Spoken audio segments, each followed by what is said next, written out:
नमस्कार दोस्तों, मैं नीरज श्रीवास्तव। आप सभी लोग देख रहे हैं नियो मीडिया। दरअसल बीजेपी एक बार फिर से इलेक्शन कमीशन के साथ मिलकर बिहार के इलेक्शन में वही खेल करने की कोशिश कर रही है जो उसने हरियाणा और महाराष्ट्र में किया है। अगर हम विपक्षी दल की बात माने और राहुल गांधी जी की बात माने तो याद कीजिए, जब हरियाणा का इलेक्शन का रिजल्ट आना था उस समय सारे प्रेडिक्शन यही कह रहे थे कि कांग्रेस बड़ी आसानी से जीत जाएगी और हो सकता है क्लीन स्वीप कर दे और बीजेपी को 10 या 20 सीटों में समेट भी दे। चूंकि 2024 के केंद्र के इलेक्शन के बाद से राहुल गांधी जी की लोकप्रियता जिस तरीके से बढ़ रही है और नरेंद्र मोदी जी की लोकप्रियता जिस तरीके से घट रही है, वो घटना आज भी जारी है। आज भी 2025 लगभग 1 साल हो गए केंद्र में तीसरी बार सत्ता बनाए हुए मोदी जी को, लेकिन लोकप्रियता की दृष्टि से देखा जाए तो राहुल गांधी जी आज लोकप्रियता की दृष्टि से नरेंद्र मोदी जी से कहीं ज्यादा दिखते हैं, चाहे वह हिंदी हार्टलैंड का एरिया हो या साउथ का हो। साउथ तो बहरहाल बहुत पहले से राहुल गांधी या कह लीजिए कांग्रेस का गढ़ है, लेकिन नॉर्थ इंडिया में यानी कि हिंदी हार्टलैंड में भी राहुल गांधी जी की लोकप्रियता दिन प्रतिदिन बढ़ती जा रही है। अभी कुछ दिन पहले राहुल गांधी जी ने अपने एक लेख में भी, जो इंडियन एक्सप्रेस में भी लिखा, और वही लेख उन्होंने जो कि इलेक्शन कमीशन के साथ मिलकर बीजेपी कैसे महाराष्ट्र में खेल की थी, कैसे नए वोटरों को जोड़ा गया था वोटर लिस्ट में और वो वोटर्स बिना वोटर हुए भी वोट कर देते, यानी बोगस वोटिंग होती है। इस पर एक उन्होंने लेख लिखा था। वो लेख इंग्लिश में भी था, हिंदी में भी था और उर्दू में भी लिखा गया था। इस अखबारों में लेख लिखने के तरीके को देखते हुए बीजेपी जरा घबराई हुई सी नजर आपको आएगी। दरअसल अगर हम कुछ साल पहले जाएं, जब हमारा देश आजाद नहीं था, उस समय भी अगर हम जनता तक किसी बात को पहुंचाने की कोशिश करते हो तो हम कहीं ना कहीं कोई लेख लिखते थे या प्रिंट मीडिया के माध्यम से हम लोगों तक अपनी बात पहुंचाने की कोशिश करते थे। आज भी भारत देश में जिस तरीके से न्यूज़पेपर्स पढ़े जाते हैं उस तरीके से इलेक्ट्रॉनिक मीडिया या मेन स्ट्रीम मीडिया को नहीं देखा जाता या उस तरीके से नहीं सराहा जाता। इस बात को राहुल गांधी जी बहुत अच्छे से समझते हैं। इसी वजह से उन्होंने इंग्लिश, हिंदी और उर्दू के अखबारों में अपने विचार को प्रकट किया और ये कहने से नहीं चूके कि इलेक्शन कमीशन और बीजेपी मिलकर किस तरीके से नए वोटर्स क्रिएट करती है और आखिरी 1 घंटे में वोट के परसेंटेज अपने आप बढ़ जाते हैं, जबकि ऐसा नहीं होना चाहिए। क्योंकि वोट देने की प्रक्रिया अगर 10 या 12 घंटे की है तो वो एक कांस्टेंट वे में बढ़ेगी, ना कि स्पाइक जनरेट होगा कि किसी 1 घंटे में बहुत ज्यादा बढ़ गई और बाकी घंटे में बहुत कम रही। ये आंकड़े जरूर देखे जा सकते हैं कि गर्मी हो या ठंड हो तो लोग बीच में वोट ज्यादा दे सकते हैं या कम दे सकते हैं, लेकिन एक बहुत बड़ा अंतर नहीं आ सकता। इसी डेटा को विपक्ष ने एनालिसिस किया और इस बात पर सारे विपक्ष मजबूती के साथ बोल रहे हैं कि कहीं ना कहीं इलेक्शन कमीशन बीजेपी के साथ मिलकर नए वोटर्स को वोटर लिस्ट में डालता है और बीजेपी को जिताने की कोशिश करता है। इसी प्रक्रिया में अगर हम देखें तो बिहार के इलेक्शन में भी ऐसा ही कुछ हो रहा है।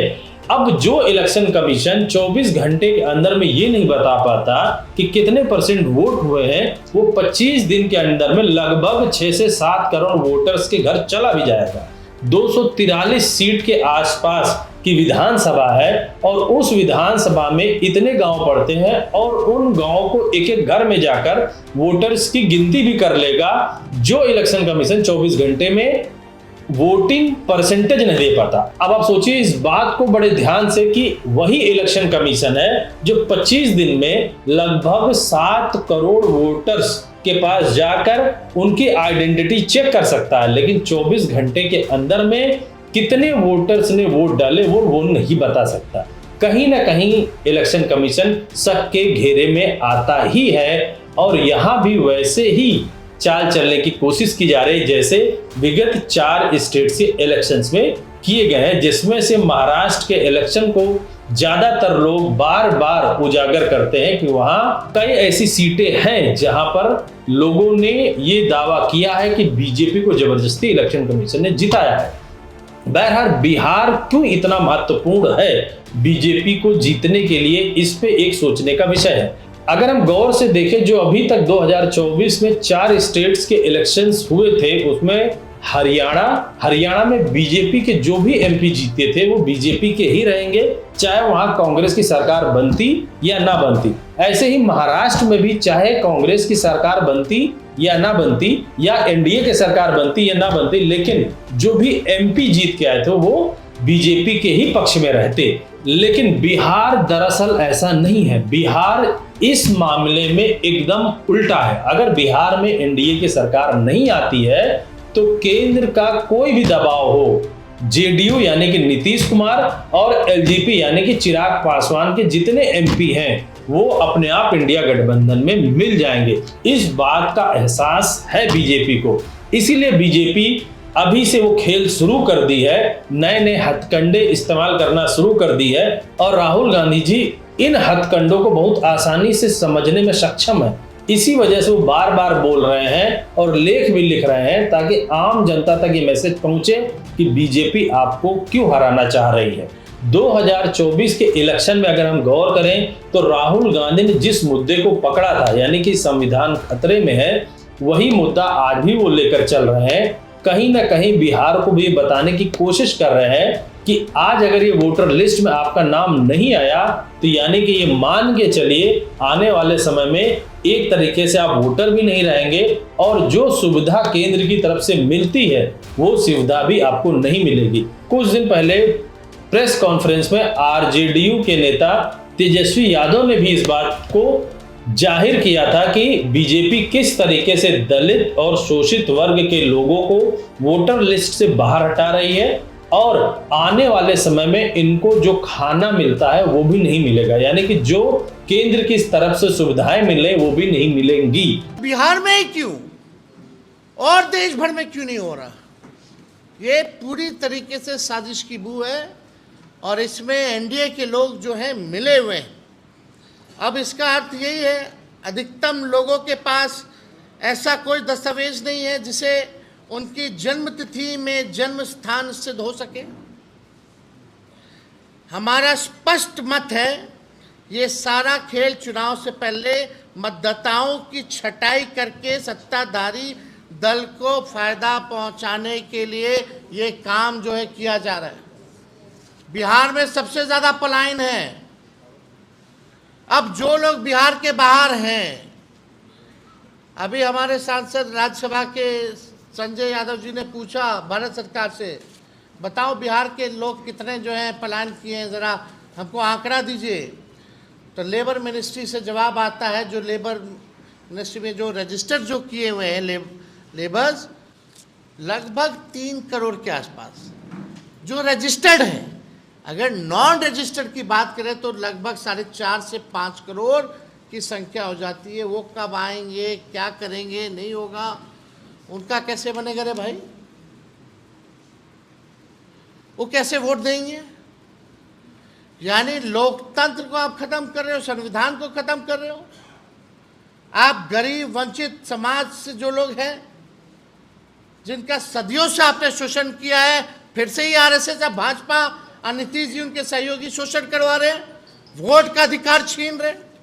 इससे बड़ा अपराध और कुछ नहीं हो सकता है। अगर हम गौर से देखें तो जो आदमी वोटर लिस्ट में नहीं है, एक तरीके से वो अपने मत को या वोट दे नहीं सकता, वो ये कह नहीं सकता कि ये हमारा नेता है और नेता फिर उसकी इज्जत या उसके लिए काम क्यों करेगा।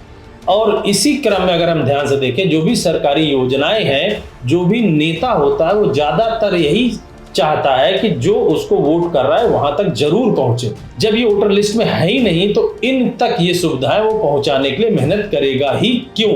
यही बात आरजेडी के नेता बार बार कह रहे हैं, या कह लीजिए विपक्षी दल के सारे नेता कह रहे हैं कि बहुत तरीके से बीजेपी जो शोषित वर्ग है, दलित वर्ग है और अल्पसंख्यक वर्ग है, उनको वोटर लिस्ट से हटा रही है।